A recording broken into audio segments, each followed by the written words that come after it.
I am George Washington, and this is my journey from a young surveyor in the wilds of Virginia to becoming the father of a nation that changed the course of history. Stay with me to uncover the battles, betrayals, and triumphs that forged a new world.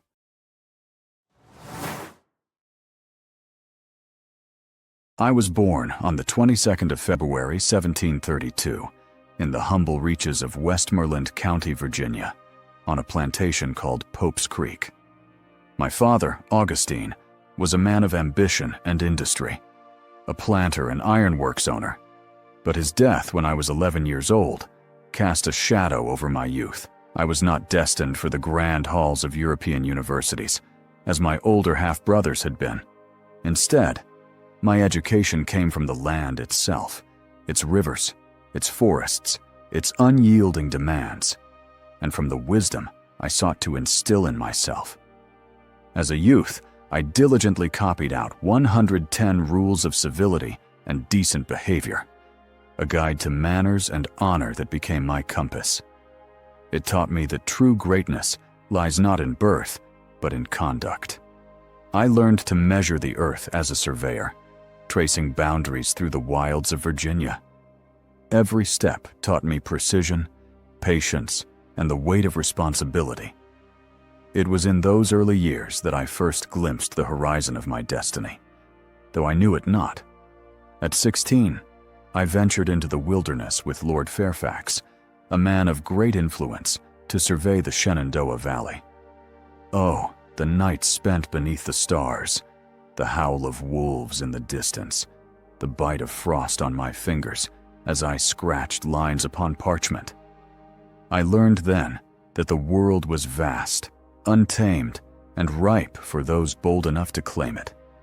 But I also learned of its fragility, of the delicate balance between man and nature, between ambition and honor.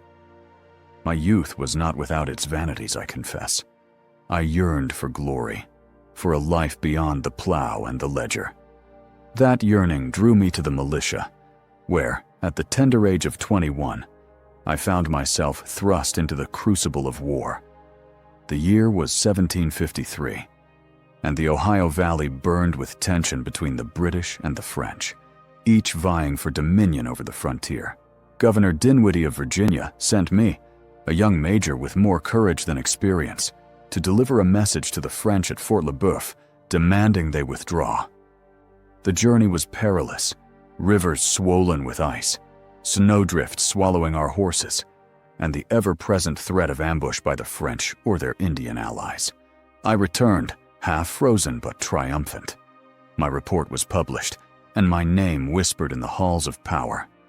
Little did I know that errand was but the prelude to a symphony of strife. The following year, I led a small force into the Ohio country, where, at a place called Jumonville Glen, I tasted the bitter fruit of command. My men and I ambushed a French party, and in the chaos, their commander, Joseph Coulon de Jumonville, was killed. Whether by my order or the rashness of my Indian ally, Tanacharison, I cannot say with certainty, but the weight of that moment has never left me. The French retaliated, and soon I found myself besieged at Fort Necessity, a ramshackle outpost I had hastily constructed. Outnumbered and outgunned, I surrendered, the only surrender of my career. Yet, from that humiliation, I learned a lesson more valuable than victory: the cost of haste, the necessity of preparation, and the unyielding truth that leadership is forged not in glory, but in adversity. The years that followed were a crucible of fire and steel. I served under General Edward Braddock during the French and Indian War, witnessing the folly of European tactics against the savagery of frontier warfare. At the Monongahela, I saw Braddock fall, his redcoats cut down like wheat before a scythe. Yet I emerged unscathed, though my coat was pierced by bullets and 2 horses were shot from beneath me. Some called it providence, I called it duty, for I rallied the survivors and led them to safety. That day, I learned the power of calm in chaos, a lesson that would serve me well in the trials to come. But it was not war alone that shaped me. Love, too, played its part. In 1759, I married Martha Dandridge Custis, a widow of grace and strength, whose love became my anchor. Mount Vernon, her gift to our union, became my haven, a place where I could escape the clamor of the world and tend to my fields, my orchards, my dreams of a simpler life. Yet, even there, the seeds of unrest were sown. The British Crown, distant and imperious, tightened its grip on the colonies. Taxes without representation, laws without consent. I, a loyal subject, felt the stirrings of discontent, not as a firebrand, but as a man who prized justice above all. By 1775, the storm had broken. The Continental Congress, desperate for a leader to unite the fractious colonies, turned to me. I was no orator, no philosopher, but I was a soldier, and I understood the weight of command. I accepted the role of commander-in-chief of the Continental Army, though I trembled at the magnitude of the task, a burden that would test not only my resolve, but the very soul of our fledgling nation. The British Army was the mightiest in the world. Our forces were a ragged band of farmers, blacksmiths, and merchants, ill-equipped and untrained. Yet I saw in their eyes a fire that no empire could extinguish, the fire of liberty. The war was a trial of endurance, a chessboard of strategy and sacrifice. At Boston, I drove the British out with a daring bluff, placing cannon on Dorchester Heights. On a Christmas night, with the ice-choked Delaware threatening to swallow us whole, we embarked on a desperate gamble. A strike so audacious, it would either save our cause or seal its doom. Victory at Trenton rekindled hope in our cause. But oh, the defeats. The fall of New York was but one blow, followed by the Battle of Brooklyn, where the British nearly crushed us, their numbers and discipline overwhelming. Yet, in the shadow of defeat, I devised a desperate plan, a nighttime retreat across the East River, shrouded in fog and silence, to save my army from annihilation. As the last boat slipped away, I stood watch, knowing that our cause hung by the slenderest thread, yet resolute that we would rise again. The bitter winter at Valley Forge, where my men starved and froze, their feet wrapped in rags, their spirits held together by naught but my faith in them and theirs in me. I walked among them, my heart breaking, yet my resolve unyielding, for I knew that to falter was to doom our dream of independence.